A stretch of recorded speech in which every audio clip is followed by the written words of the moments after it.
पंचायतों के किसी भी अधिकार को किसी तरह इंटरफियर नहीं करती है गवर्नमेंट की इंस्ट्रक्शन जो है। स्ट्रॉन्ग एलिगेशंस हो और उसके लिए भी स्ट्रॉन्ग एविडेंस होनी चाहिए, उसके स्ट्रॉन्ग फैक्ट्स जो है कोर्ट में प्लीड किए होने चाहिए। पंचायतों में ई टेंडरिंग का विरोध कर रहे सरपंचों को हाई कोर्ट की तरफ से बड़ा झटका लगा है, क्योंकि हाई कोर्ट की तरफ से उनकी याचिका पर कोई भी स्टे ई टेंडरिंग को लेकर के नहीं लगाया गया है।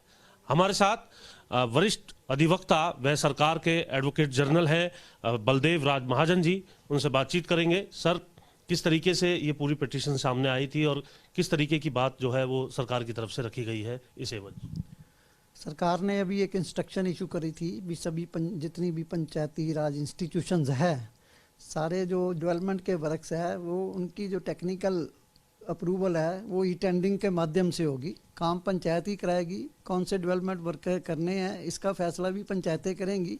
ई टेंडरिंग से के माध्यम से कितना खर्चा उस पर किसी डेवलपमेंट वर्क के लिए आने वाला है, ई टेंडरिंग के माध्यम से वो डिसाइड होगा। उसके बाद अप्रूवल भी पंचायती राज इंस्टीट्यूशन खुद देंगी और काम कराने के बाद पेमेंट भी वो खुद करेंगी।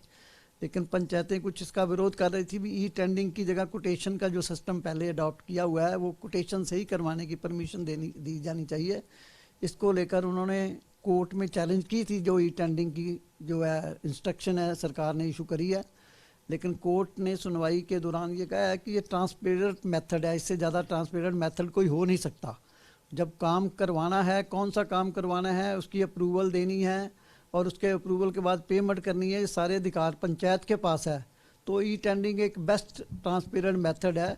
टेक्निकल कमेटी एक ये एग्जामिन करेगी जो डेवलपमेंट वर्क पंचायत करवाना चाहती है या दूसरी कोई पंचायती राज इंस्टीट्यूशन जिला परिषद वगैरह करवाना चाहती है, उसकी टेक्निकली ये टीम ने ये एग्जामिन करना था भी ई टेंडरिंग के माध्यम से भी वो कितना का खर्चा होने वाला है। उसके बाद उसकी अप्रूवल जो है फिर इंस्टीट्यूशन ने ही देनी थी, चाहे जिला परिषद है चाहे पंचायत ग्राम पंचायत है। तो इसके माध्यम से जो ये इंस्ट्रक्शन सरकार ने जारी करी है ये पब्लिक इंटरेस्ट में है, तो इसलिए कोर्ट ने उसको इंस्ट्रक्शन को स्टे करने से मना कर दिया है। कोर्ट ने क्योंकि ये नई पॉलिसी गवर्नमेंट ने इशू करी थी, सरकार को कहा है अभी उसका जवाब फाइल करें जो पिटीशन फाइल हुई है। लेकिन अभी कोर्ट का व्यू ये है कि ये मोस्ट ट्रांसपेरेंट फेयर इंस्ट्रक्शंस है, इसलिए इसको स्टे नहीं किया जा सकता। तो अभी ये काम जो जितने भी है डेवलपमेंट के वर्क्स है पंचायतों को इसी इंस्ट्रक्शन के नीचे जो भी वर्क इनिशिएट करने हैं उसकी टेक्निकल अप्रूवल जो है वो टेक्निकल कमेटी से जो सरकार ने फिक्स करी है उसके माध्यम से लेनी पड़ेगी। कितने समय में जवाब दायर करना है, कब तारीख है सर? मैं अप्रैल की डेट डाली है, 11 अप्रैल अगली तारीख डाली है। 11 अप्रैल के बाद जवाब लेने के बाद आगे फाइनल फैसला होगा। लेकिन अभी तब तक जो काम है सारे इसी पॉलिसी के नीचे ई टेंडरिंग के माध्यम से ही सारी पंचायती राज इंस्टीट्यूशन को करवाने होंगे। सर, सरपंचों का ये कहना है कि कॉन्स्टिट्यूशन के अगेंस्ट है, ये सरपंचों के अधिकार जो हैं वो छीने जा रहे हैं। क्या कुछ उन्होंने अपनी दलील के अंदर लिखा है सर? उन्होंने ये कहा है भी सारी पावरें हमारे पास रहनी चाहिए थी। कोर्ट ने इंस्ट्रक्शन पढ़ने के बाद कहा है भी कौन सा काम करना है, ये भी पावरें अभी पंचायतों के पास है।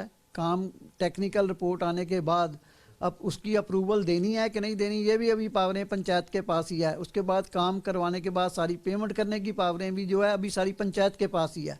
तो वर्चुअली कोई पंचायत की पावरों को किसी तरीके से छीना नहीं गया, कोई इंटरफेरेंस भी नहीं है। सिर्फ एक ट्रांसपेरेंट मेथड अडॉप्ट किया गया है भी किस काम के लिए कितना खर्चा है एक्चुअली जस्टिफाइड है, वो ई टेंडरिंग के माध्यम से हर एक को राइट है उसमें पार्टिसिपेट करने का।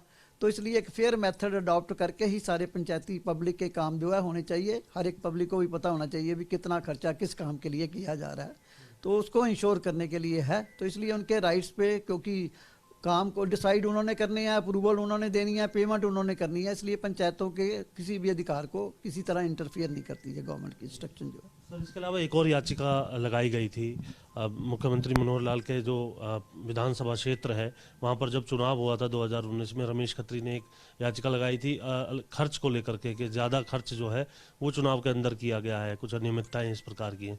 इस याचिका को लेकर के भी कुछ निर्णय किया गया है?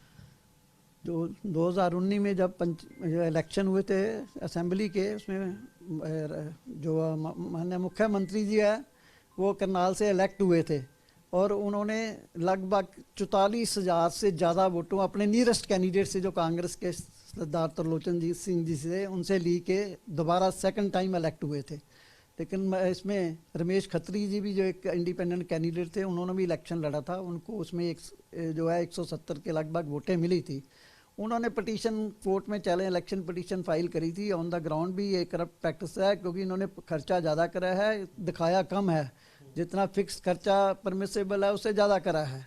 इस तरह की उन्होंने कोई एलिगेशन लगा के, बिल्कुल वेग इनडेफिनेट से एलिगेशन थे, जिसके बेस के पटिशन फाइल करी गई थी।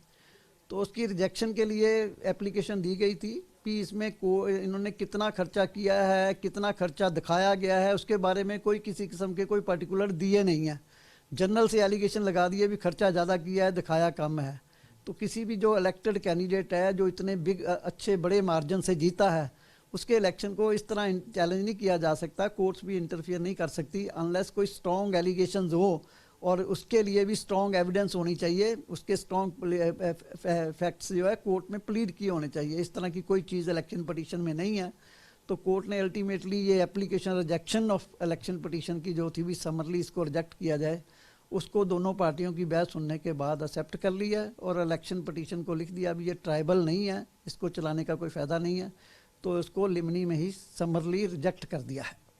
Thank you. शुक्रिया बातचीत करने के लिए। तो हमारे साथ एडवोकेट जनरल बलदेव राज महाजन, जिनकी तरफ से ई टेंडरिंग को लेकर के सरकार को का जो पक्ष है वो कोर्ट के अंदर रखा गया, और वहां विरोध कर रहे जो सरपंच है ई टेंडरिंग का, उनको एक बड़ा झटका लगा, क्योंकि स्टे की मांग की जा रही थी ई टेंडरिंग प्रक्रिया पर, लेकिन कोर्ट से इस प्रकार का रिलीफ उन्हें नहीं मिला है। तो वहीं दूसरी तरफ गलत तरीके से जो खर्च है या फिर अधिक खर्च को लेकर के एक याचिका जो लगाई गई थी, उस याचिका को भी कोर्ट की तरफ से नामंजूर या फिर खारिज करने का काम यहाँ पर किया गया है।